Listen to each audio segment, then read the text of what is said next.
भारत का एक आम गांव। यहां अधिकांशतः किसानों का खेती और डेयरी के व्यवसाय से गुजारा चलता है। काफी मेहनती लोग हैं ये, परंतु कुछ समस्या है इस गांव में। आएं, चलकर देखें। समस्या यह है कि इनके पशु क्षमता से कम दूध देते हैं, तो स्वाभाविक है कि आमदनी भी कम होती है। हाँ भाई, परेशानी चारे की है। पशुओं को साल भर पर्याप्त मात्रा में चारा चाहिए, और वो भी पोषक तत्वों से भरपूर। चारा उगाने के लिए हमारे पास सीमित जमीनें हैं और पैदावार भी कम।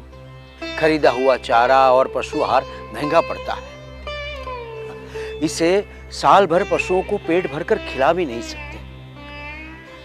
समझ में नहीं आता कि क्या करें। चाचा, मैं पास के गांव में अक्सर जाता रहता हूँ। वहां एक जागरूक किसान के पास साल भर हरा चारा रहता है, खूब खिलाते हैं। आप उनसे एक बार मिलकर तो देखिए, शायद इस समस्या का हल मिल जाए। कुछ लोग उस नवयुवक के साथ पड़ोस के गांव के किसान को मिलने जाते हैं। उन्होंने देखा कि उस किसान के पशु स्वस्थ और तंदुरुस्त दिखते हैं और कुट्टी किया हुआ हरा चारा खा रहे हैं। भाई ये बताइए कि आप पूरे साल इतनी मात्रा में पशुओं को हरा चारा कैसे खिला पाते हो? हम तो बहुत कोशिश करने के बावजूद भी पर्याप्त मात्रा में चारा पैदा नहीं कर पाते। भाइयों, इस समस्या का हल आपके हाथों में ही है। बस कुछ मुख्य बातें आपको ध्यान में रखनी पड़ेगी। चारे की नई किस्मों के अच्छी गुणवत्ता वाले बीज बोने चाहिए। कृषि जलवायु क्षेत्र के अनुकूल बहुवर्षीय और कई बार कटने वाली चारा फसलें लगाएं। अन्न दलहनी चारे के लिए मिश्रित फसल उगाएं। सूखा या हरा चारा मशीन से काटकर और मिलाकर पशुओं को खिलाएं। और साइलो बंकर में हरे चारे को गर्मियों के लिए साइलेज बनाकर संरक्षित करें। 4 वर्ष पहले मैं किसान भ्रमण कार्यक्रम में एनडीडीबी आनंद गया था। उनके चारा विशेषज्ञ ने यह जानकारी मुझे दी।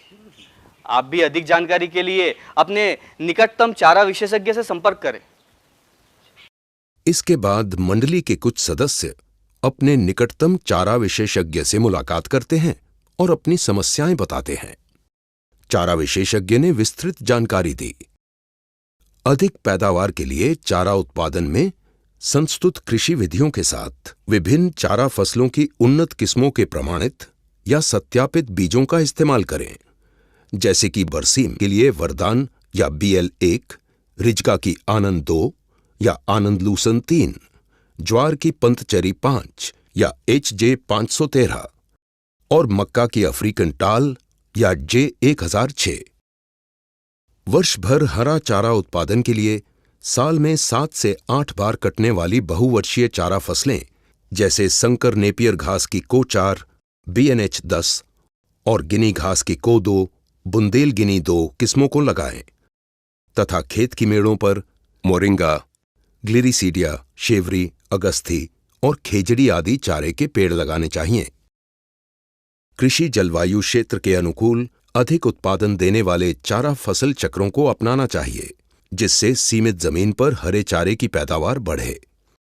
जैसे संकर नेपियर घास के साथ गर्मियों में लोबिया और सर्दियों में बरसीम या रिजका लगाएं तथा गर्मियों में मक्का और लोबिया, खरीफ में जवार और लोबिया और फिर रबी में बरसीम या रिजका के साथ जई और चाइनीज कैबेज की मिश्रित फसलें बोएं, जिससे पशुओं को ज्यादा प्रोटीन एवं ऊर्जा युक्त चारा मिलेगा और महंगे पशु आहार की बचत होगी। सूखा और हरा कुट्टी किया हुआ चारा मिलाकर पशुओं को खिलाने से चारे की पाचनशीलता बढ़ती है और बर्बादी भी कम होती है। खेतों से अतिरिक्त मात्रा में उपलब्ध मक्का, ज्वार और जई जैसे अन्न हरा चारा फसलों का साइलेज बनाकर चारे की कमी वाले दिनों में खिलाने के लिए संरक्षित किया जा सकता है। अन्न चारा फसलों में मक्का साइलेज बनाने के लिए सबसे उपयुक्त होती है। साइलेज के लिए फसल को 30 से 35% शुष्क पदार्थ वाली अवस्था पर यानी दाना बनने से अधपकी अवस्था पर काटना चाहिए। इसके बाद 2 से 3 सेंटीमीटर के टुकड़ों में कुट्टी काटकर सतही साइलो बंकर में अच्छी तरह से दबाकर भरें। फिर पॉलीथीन और मिट्टी से पूरी तरह बंद करके वायु रहित अवस्था में कम से कम 45 दिनों तक रखें। साइलेज को कमी के दिनों में हरे चारे की तरह ही 15 से 20 किलो प्रतिदिन प्रति पशु के हिसाब से खिलाया जा सकता है। किसान भाइयों, दूध उत्पादन के लिए अपने खेतों का हरा चारा पोषक तत्वों का सबसे किफायती स्रोत है। अगर आपने इन कुछ मुख्य उपायों को अपनाया तो निश्चित ही आपको साल भर पौष्टिक हरा चारा मिलता रहेगा। पशुओं की दूध उत्पादन क्षमता बढ़ेगी और आपकी आमदनी भी।